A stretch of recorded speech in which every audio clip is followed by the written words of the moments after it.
Hi there, welcome back to this YouTube channel. My name is Yulia, and in today's clip I'm actually planning to do a tutorial. So I need a very simple makeup look so I can change in between the contact lenses. And yeah, I'm just gonna show you how I do my face when I just want a little bit of oomph, but I don't necessarily have the time, or I just can't be asked. Sometimes it happens, like it's a real thing. I'm literally just gonna crack it on, so let's go. So something I really love is doing my brows with soap. This is a trend that I personally thought is just a gimmick. I'm actually gonna speak a bit about what I'm doing, really. So I'm using myself the Pears soap from just anywhere you can find this, pretty much everywhere in the UK, and I do activate it. I just wet it basically with a setting spray, and I have just this random PS Hydrate setting spray, and I just spray a tiny bit there. And the reason why I activate it with the actual setting spray is because I really don't use setting spray myself in general. I never tried something bougie or, you know, the best on the market.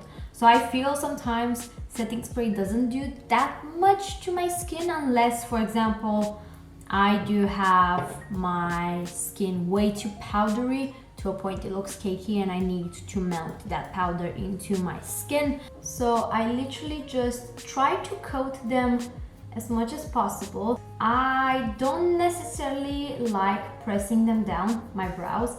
The thing I really enjoy about the soap brow trend is because it really does separate the hair to a point where, I don't know, it just looks super slick like my hair. It's put down like so because I did use a hair gel, got to be glue from Schwarzkopf, which that one is actually very well hyped for the brows as well. I tried it, I like it. It's pretty much the same thing for me personally. So I know some people like to really press down the brows. I don't do that pretty much. Like, I don't take this and press it down. I don't like that.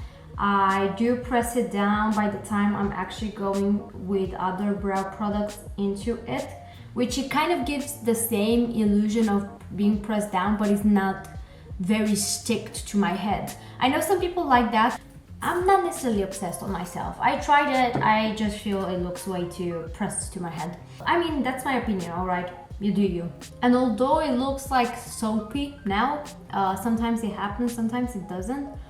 When it dries down, it won't look like this. At least with this one, it won't.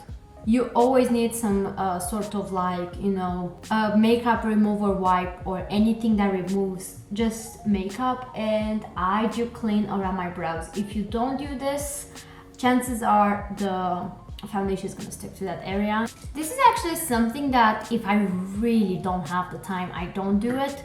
Like, I actually love even putting the Gimme brow from Benefit through my brows and get straight out the house. But since, let's pretend today's that day where I have a bit more time than usual, so instead of just going with this one from Benefit straight away, I also do the soap thing.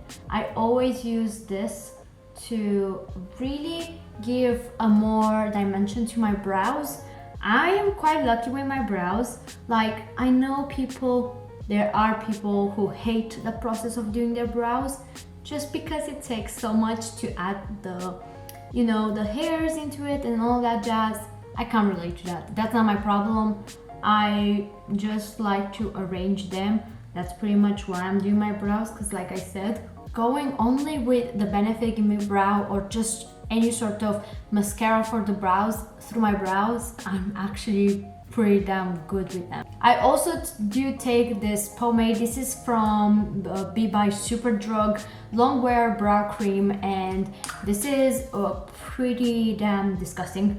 I have this for a while and I'm using it religiously, so it obviously looks like it's been used because I'm using it. And I am in love with the Morphe brow brush. This is in collaboration with Jeffree Star. You will not be able to find this one anymore, but like I said in my actual testing out with Morphe, I'm pretty much feeling like all of their brushes are just like revamped and put the name of the influencer on top. But this is actually such a thin, just a thin brush. It gives you the possibility of just doing some very, but very thin strokes of hair, and I could not understand before what it means for a brow brush to be thin. Like, I just did not know what that was. And it's a bit like sad, because I know now what I was missing. Although, like I said, I'm very happy actually with my brows. I would end up sometimes doing big blocks of hairs which would not look like hair. So with this brush, I no longer do that mistake. And I also like it when I need to define the brow. I'm not gonna stress too much about it today. So I can actually properly show you, you don't necessarily need what I have, just use whatever you're getting along with. I'm gonna use a few products that are limited edition.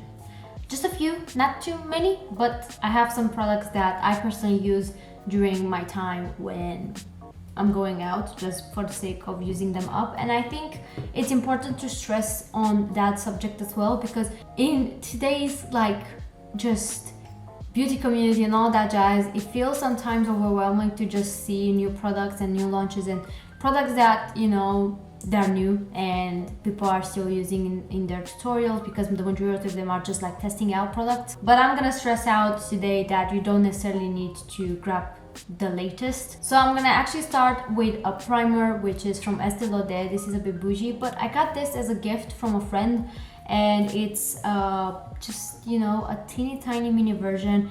And yeah, I'm just gonna use this one. It's pore filling. I like it. I think it's a good one. Do I think it's worth the money? I don't even remember how much it is, but I know for a fact it's not cheap. I don't think it's worth necessarily like the investment for how probably expensive it is, because I love my e.l.f. Poreless Putty Primer. I just think that primer does the same trick. However, this is not like, you can see the consistency when you move it around. It kind of feels like a moisturizing cream, which I can give that thumbs up. Like, I personally don't like when it's just silicone-y. I used to be overly like just wondering when only Benefit Professional was that kind of a thing on the market. I always was like, oh my god, what is this? Like, da, da, da, da.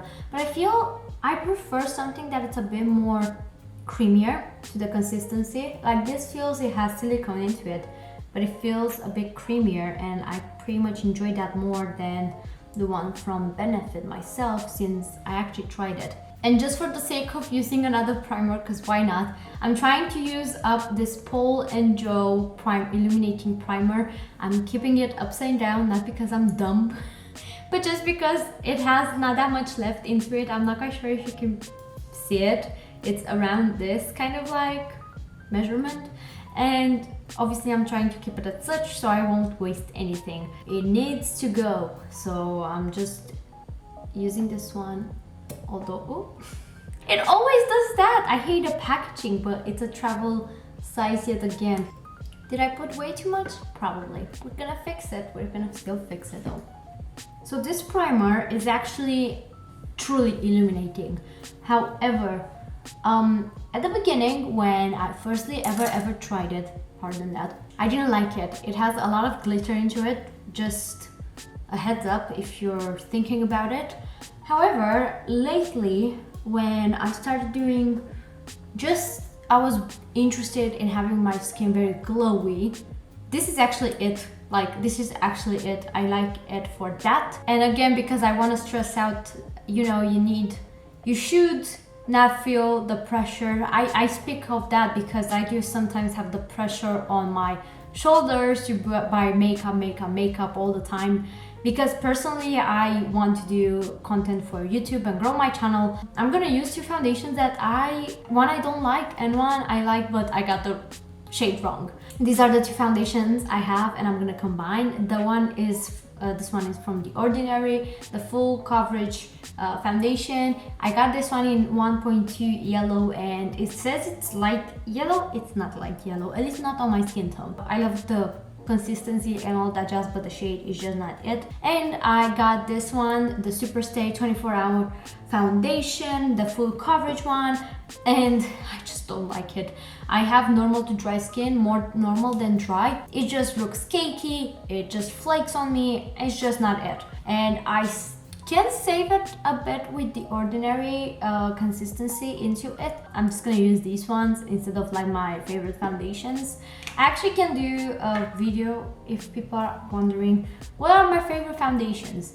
So yeah, I'm just gonna put 2 pumps of this and a pump of The Ordinary one. And if you wonder what I'm using right now, is the cap from this color switch. I realized I don't need a tray to combine my foundation since I have this. So, you know, I just clean it after each use at the end of the day. And, you know, I'm just combining it. So yeah, this is not my favorite foundation. I don't go with this combo on my day-to-day out. But like I said, I just want to stress out a bit this subject of just the pressure to buy and buy and buy. I can definitely relate to that. I love, like, I would love to be able to buy and buy and buy, but I am not at, you know, it's just not my job to make that investment. Like I speak before into the other video, I don't earn anything from YouTube, alright? So obviously it is a passion, but at the end of the day, I don't make a living out of this passion like other YouTubers who do spend their hard coin earned through YouTube on makeup. So until that day, I'm gonna try to really just use up stuff. These 2 foundations I have for quite a while, so they need to go. They really need to go. And the sponge I'm using, I actually have a review on it. It's the Shein sponges, and yeah. So usually I don't go too close around my brows because this is what I end up doing. I just put foundation in my brows. But I'm gonna rectify that actually with the same thing I used, the Benefit one, and go through it, and it's gonna be as new. Yeah.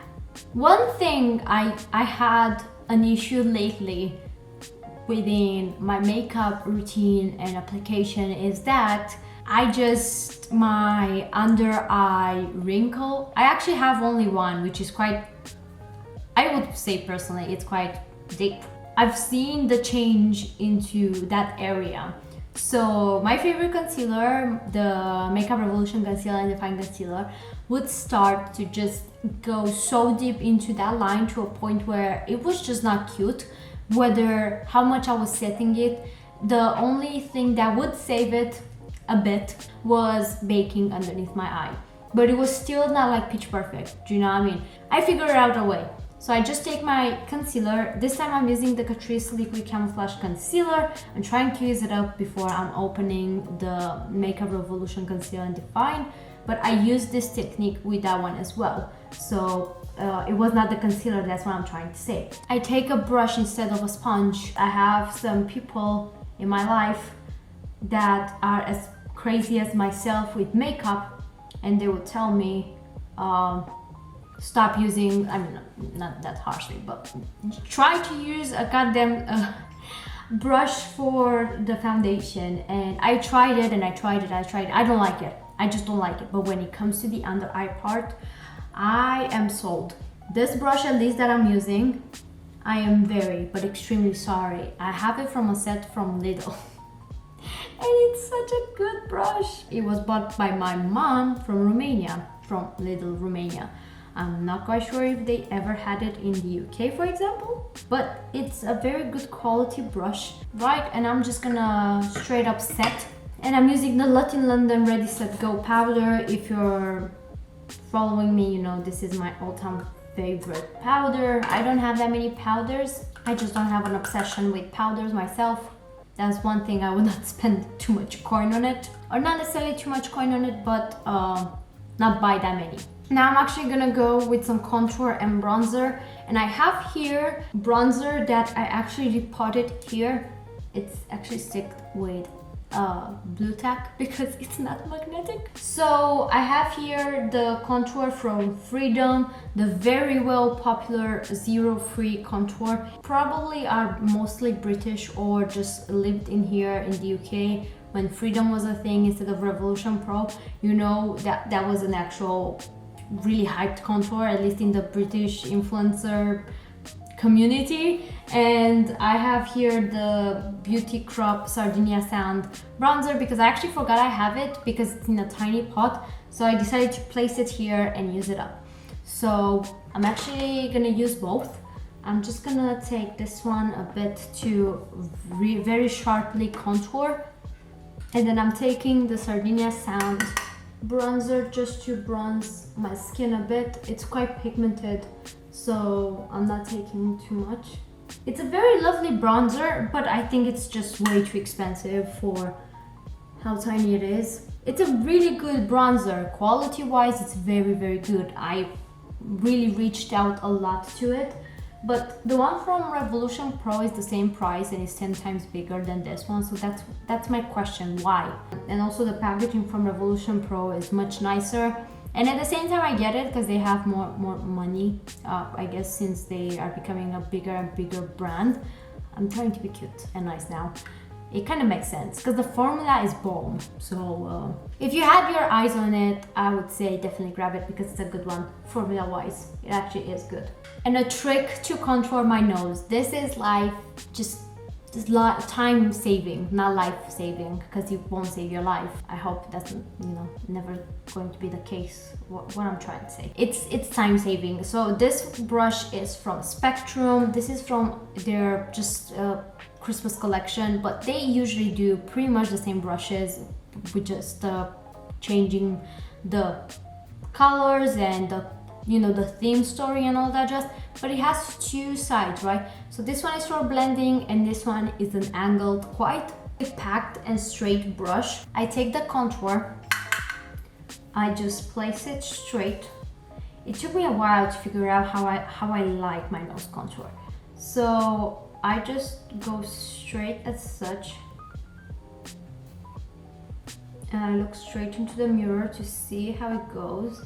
I put underneath the nose as well, and also with the angled side underneath my lip, because my lips are quite tiny, so, and I just can't commit. I don't think I will ever, to be completely honest. I'm very happy with my lips, although they are small and they don't fit with the standard of, you know, makeup beauty that you have to have thick lips. I do like to plump them out, but I really don't see myself ever reaching for lip fillers.